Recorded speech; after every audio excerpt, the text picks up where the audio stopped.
Hey guys, what's going on? So today I'm going to be going over the top Magicka damage dealers you could be using in the trial setting in the Elder Scrolls Online.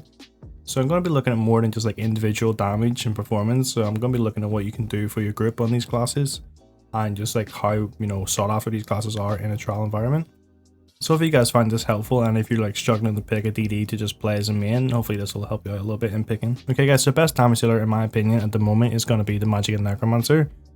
So the reason for this is it just has so much utility. I'm going to go over every single skill it has, going to go over all the passives, and you're going to be able to compare that to the other classes, skills and passives whenever we go on through the video. So the first thing we're going to look at is going to be the Necro Ultimate, the Glacial Colossus, okay? So the first bit isn't really that important, doesn't do too much damage on its own. So if you look at this bottom little paragraph, it just says, dealing damage applies major vulnerability, which lets everyone in your team hit 10% more damage for 12 seconds. So generally people have a Necro rotation, so a Necro Ultimate's up all the time. This is really good for optimizing damage in groups and really helps if you're struggling with damage in your group. Okay, so the next skill is just going to be Ricochet skill.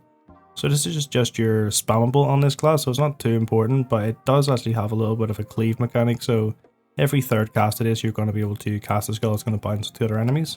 That's pretty nice because there's a cleave ability. Then we have Stock and Bones. So this is a really good ability. It's a really hard hitting damage ability, so it's probably the hardest hitting one you have on a Necro.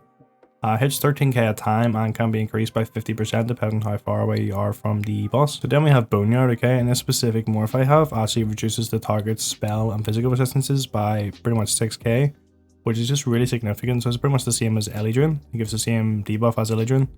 So it just means if there's a large group of enemies or, your healer or whatever who has Elydrin isn't going to be able to put that on whatever you want it to go on, you can just be as part of your rotation, applying that to everything.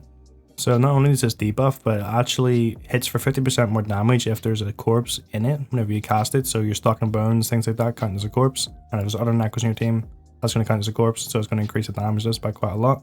And also there's going to be a little synergy that people can use. So that is going to help them, heal up, get resources. And not only that, it's going to do quite a lot of damage. So it's 12.6k damage every time someone uses your synergy. So that's quite nice. Ability is just a skeletal archer, so again it's just a generic little damage over time thing. He's just going to sit there and shoot whatever boss you're hitting, so that's not too impressive, but it's nice to have. Okay, so then we have the Mystic Siphon dot. So this hits for 18,500 damage over 12 seconds. Okay, so it's a nice little dot, but it also restores Magicka too, so you get 1.3k basically Magicka back every 12 seconds, and it also increases your damage done by 3% when it's slotted. So nice little ability, helps with sustain and helps with damage. Okay, so for the passives in this tree, we have reusable parts. Basically, that just means whenever any of your little abilities have died, you actually get a reduced cost to your next little undead ability. So Death Knell is probably the most impressive passive to actually get on this class in general. So basically what this does is whenever an enemy is under 25% health, you hit for 10% more crit for every Gravelord ability slotted. You're generally going to have 3 on each bar. So that's going to be 30% extra crit in execute phase, which is going to make you hit like a truck. We also have Dismember, so Dismember is going to give you a base 1500 spell and physical penetration, which means you have to run less into your CP because you have this, so you get to use your CP elsewhere. Rapid Rot, so this basically increases your damage by 15% with all dots. That's quite nice because at the moment we are pretty much in more or less a dot meta, so you want to select every single dot you have down, and then you want to just do like 2 spams and then repeat putting down the dots. That's where all the damage comes from, especially on a Necro, so really nice passive. In the Bone Tyrant skill tree, the only really skill we're going to be using here is going to be Necrotic Potency, and we're only going to use this sometimes. So this is really good if you need to build your ultimate really fast. So this is kind of the skill. This is the kind of skill that you'll just sort of slot in between ad pulls, build your ultimates for a boss. So the passives in this skill tree, again, are quite nice just for sustain. So whenever an enemy you're in combo with dies, you restore 200 mag and stand. That's quite nice. Then we have Last Grasp. This increases your maximum health by 1,250. which gives you the highest health on any DD in the game. Okay, so if you get actually hit with, I think, with a Warden healing buff whenever you're using just basic buy stat food, you're going to go to about 23k, which makes you really hard to actually kill. Even if you mess up mechanics in most trials with that much health, you're not going to die. So in the 11 Death Tree, there's actually a really good ultimate here, so it's called Renewing Animation. So basically what this can do is it can resurrect up to 3 allies if you cast it, so you don't have to sit and res them, you don't have to put yourself in danger, you just go near them, and as long as they're in a massive area, you're going to be able to actually res them all and they're going to be able to get up. So it's really clutch in especially dungeons, but also in trials. So say you're in, say you're in like a fast or something where 3 people die, you happen to have a necro res, like, it's obviously not ideal to be running a necro res, but if you're progging it for the first time or you're just trying to get it complete, don't really care what your score is, your speed and stuff like that. Necro-res is a really easy way to get content done. So a Necro basically has two main heals that they will use if they're a damage dealer. So the first one is going to be resistant flesh. So this is quite good because it's quite a large burst heal. You can choose when to use it. Downside is it gives you mana to file, which kind of sucks a little bit. And you know, it's generally a bit costly. So then we have the Spirit Menders. This is my go-to heal for Necro really. So this is what you want to use if you're doing any mechanics like, you know, portals in EOF or VCR or whatever. Just generally it's a nice little passive heal, so you can continue doing your rotation for 8 seconds and just slip this in your rotation, and you know, you're constantly getting a little passive heal there. Okay, so this is the passives in here. We have Curative Curse, so you just get 8% more healing whenever you're hit by a negative effect. So we have Near Death Experience, so basically this means you're going to heal yourself for up to 20% more depending on how badly wounded you are. And so we have Corpse Consumption, so this applies to, you know, any of your abilities. So, you know, if you're using your Graveyard and it consumes a corpse, you're going to get 10 ultimate back. Really nice for building your ultimate, especially being on the Necro because the ultimate is so valuable. The last passive, Undead Confederate, basically whenever you have a Blastbone, Skeleton Mage or a Spirit Mender active, your magic and stamina recovery is increased by 200. Like 200 is quite a big increase, you know, like that's literally like more than what you would get for using the full Jewelry of Recovery glyph, so it's really nice passive. Okay guys, so the second best Magicka DD in my opinion is going to be the NIGHTBLADE, okay? So the NIGHTBLADE has some of the best single target damage in the game and also is one of the easiest to actually stay alive on. So I'm just going to go through all of the abilities again. So we've got Incaps. This is your main ultimate use on both bars in general on this class. So basically casting this means you do 20% more damage for 6 seconds, which is just amazing to do 20% more damage. It's just insane. Also considering how little this costs. Does not cost a lot, 70 ultimate, amazing. You're going to get that nearly always. And also when you have it slotted, you restore 100 Magicka and stamina when you deal damage, which is amazing because you're going to be light attacking flat out. So, you know, you're going to be getting a lot of Magicka and stamina back. And then we've got the Impale ability. So this is probably the best execute ability in the game. So you can see here, you know, 4,537 damage generally. But it goes up to 300% damage to enemies below 25% health, which makes it the most powerful execute. Makes it an amazing skill, and this is generally why Nightblades are necessary. Okay, so then we've got Merciless Resolve. Again, really good ability. So basically this is your little bow proc. Basically what this does is it actually increases your damage by up to 10%. Whenever you hit your light attacks, you should be hitting all your light attacks on a Nightblade because it's pretty imperative to the class. And also when you hit your 5 light attacks, you're going to be able to get what is called your bow proc. So it's actual spectral bow. You activate that, that's going to do a lot of damage. And it's actually going to heal you for 50% of that, which is really good, okay? So you're going to pretty much get a 9k heal every time you hit your little bow proc. So the first passive, Master Assassin, basically you get an extra 3k physical and spell penetration whenever you are, you know, flanking an enemy. So we've got Pressure Points. This is going to increase your crit rating for each ability you have slotted in the assassination tree. So we've got 380 started, so ours is going to be 1,314. And then we have Hemorrhage, which just flat increases your crit damage by 10% without you even doing anything. And dealing critical damage is actually just gives you minor savagery, increasing your weapon and spell crit rating by a further 1,314. So generally Nightblades are just getting a lot of crit. Okay guys, so in the Shadow Tree what we're going to be using is Twisting Path. So this is just a generic little AoE that we put down. There's nothing too much to say about that. It's a nice little AoE similar to Wall of Elements. Then we have Dark Shade. So this is a really nice ability. It's pretty similar to a Necromancer's little archer or their mage. So what this does, possibly hits the boss, and it's going to actually have a nicer ability. It's going to do 5% maim to that. Really nice in hard hitting dungeons and trials such as like VKA. So the first passive in this one is going to be Refreshing Shadows. So increase all your recoveries by 15%. Really nice, really large amount of magic recovery there. It's pretty much insane. Just increase the duration of your shadow abilities there that aren't invisibility. So again, really nice just because both of yours are long dots. So it just means you don't have to cast them as often. So in the Siphon Tree we have Swallow Soul. This is probably the most broken damage dealing ability I've ever seen in my life. So quite literally you're spammable. It's for 8,400 damage, which makes it probably second best spammable after the Psijic Order ability spammable. But this one heals your 35% of any damage you inflict. So really amazing. It's really actually hard to die on a Nightblade if you're just spamming your, you know, your Swallow Soul and hitting your bow procs. So then we have Crippling Grasp. Again, this is just a generic little dot. Doesn't really do too much. Does stun an enemy, but generally if you're using it on the boss, it won't do very much. We have Siphon Attacks. Siphon Attacks really nice. So basically you get an extra 4,000 Magicka whenever this thing, you know, disappears, goes off. And you actually recover health and Magicka for each light attack you hit while it's active. So yet again, more healing. The rest of the passives here are Catalyst, so after drinking a potion you gain 20 ultimate. Remember, your ultimate only costs 70 and then you hit 20% harder, so this is really nice. Increase your maximum Magicka by 8% with a Siphon ability slotted. Really amazing, like 8% max Magicka is a significant amount. So max mag literally equates to damage, so the more max mag you have, the more damage you're going to hit. And then the last one is going to be Transfer, so casting a Siphon ability while in combat generates 2 ultimate. So this is really, really good because then again, you're using this as your spammable, your Swallow Soul, you're generating ultimate. So you're just going to hit so hard, get so many ultimates. So overall, Nightblade is pretty close to the first, but not quite first, just because it doesn't give as many group benefits as a Necromancer does. And its health is, a little bit lower. Necromancer health is nothing to be, looked that funny. Like, it is really, really beneficial to have that much health. But Nightblade's pretty much self-heal for days. Really hard to kill them. So this is pretty much the close second choice. Okay guys, so number 3 we have the Magicka Dragon Knight. So every single team needs pretty much one of these, unless you're doing some content where the tank is a Dragon Knight and does some of the debuffs, but even then it's not as good, okay? So I'm just going to get into exactly why Dragon Knight is so good. So we have Standard of Might, so this is a really, really good ultimate. So basically this buffs you yourself for 15% damage, and you take 15% less damage while you're stood in it. And it also deals 4,000 damage every 1 second for 20 seconds, so it's a really powerful dot. So then we have Molten Web, so this is your spammable. This does 9,000 flame damage per time you hit it.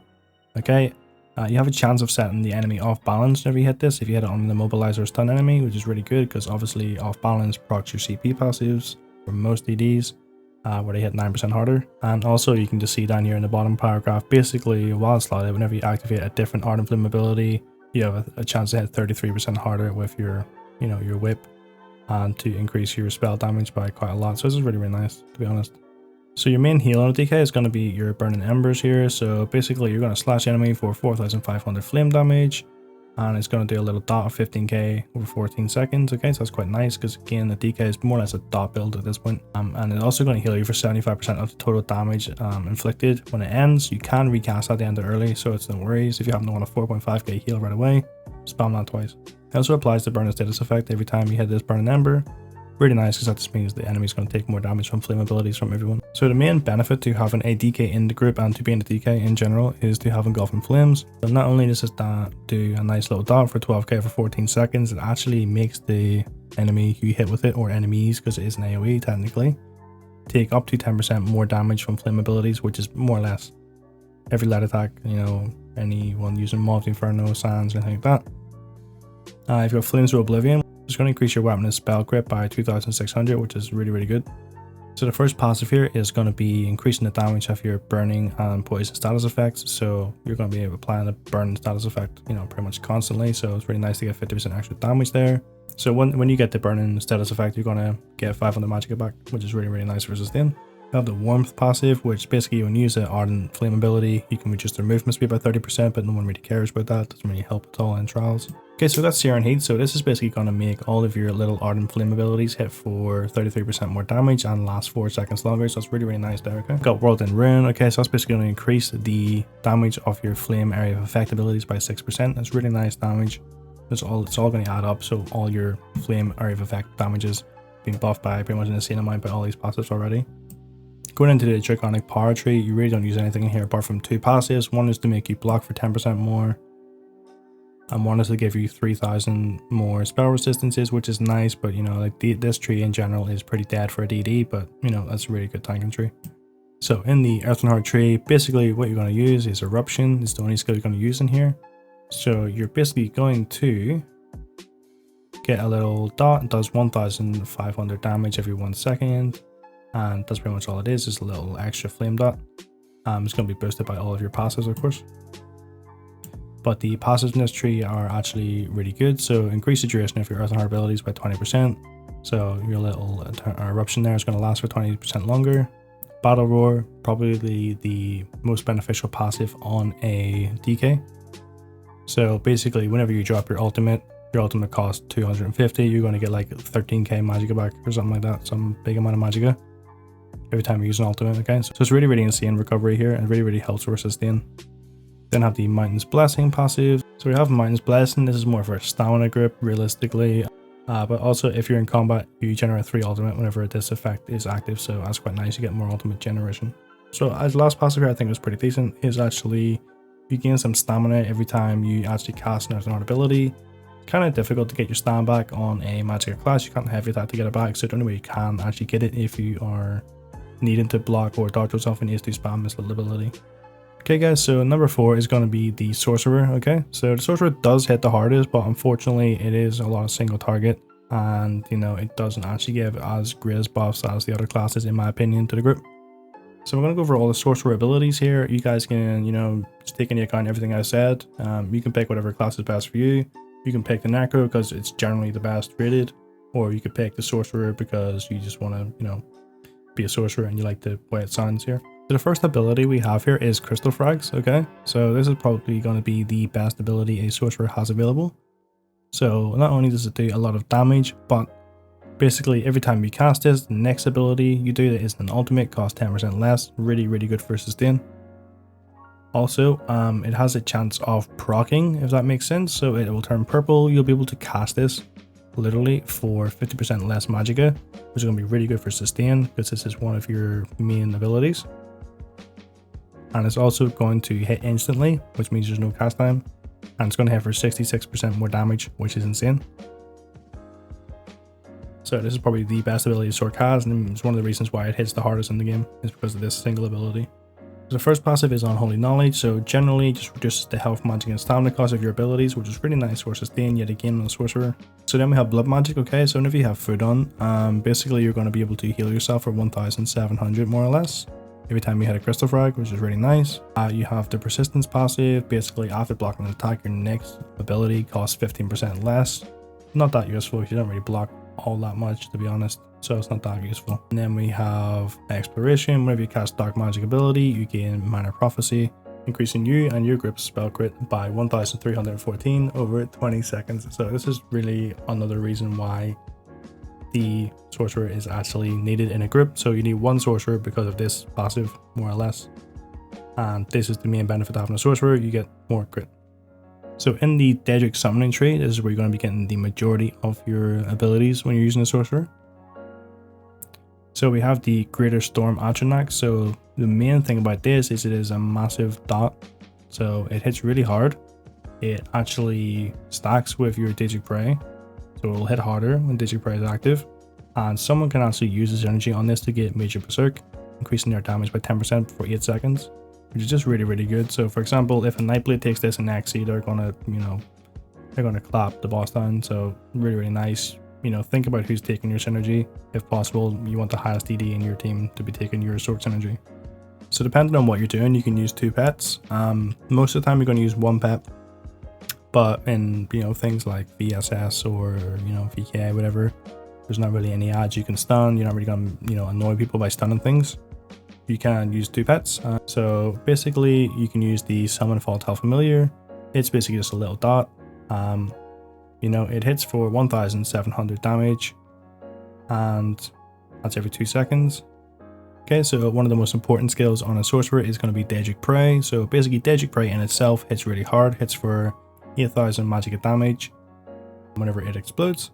And also it just means all your pets hit for 20% more. So your Atronach Ultimate is a pet, your Twilight Tormentor is a pet, your Volatile Familiar is a pet, your Maw of the Inferno is a pet. So all those things hit for 20% more because of this one ability. Okay, so then we have the Summon Twilight Matriarch pet. So basically what this is a little pet that passively does 1000 damage every second. Okay, really good.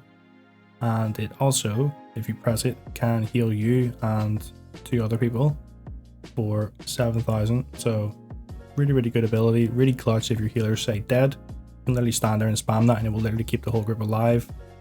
It's also really helpful in things like EOF, so maybe if your healer's struggling with ice, you just sort of like hit that once or twice and you pretty much the guy's healed out of ice.